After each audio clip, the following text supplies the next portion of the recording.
1947 1950 మధ్యకాలంలో ఏం జరిగింది?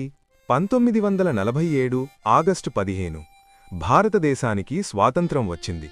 కాని అప్పటికి మనకు స్వంత రాజ్యాంగం అమలులో లేదు.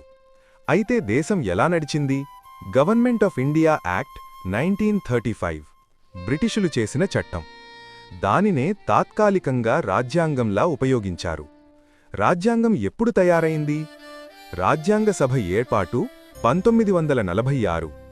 రాజ్యాంగ రచన ప్రారంభం డిసెంబర్ 9, 1946.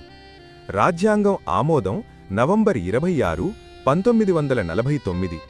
రాజ్యాంగం అమలులోకి వచ్చిన తేదీ జనవరి 26, 1950. జనవరి 26 ఎందుకు ఎంపిక చేశారు? 1930 జనవరి 26 నాడు కాంగ్రెస్ పార్టీ పూర్ణ స్వరాజ్యం ప్రకటించింది. ఆ చారిత్రక ప్రాముఖ్యతకు గౌరవంగా 1950లో కూడా అదే తేదీని ఎంచుకున్నారు. 1947, 1950 స్వాతంత్రం ఉంది, స్వంత రాజ్యాంగం లేదు.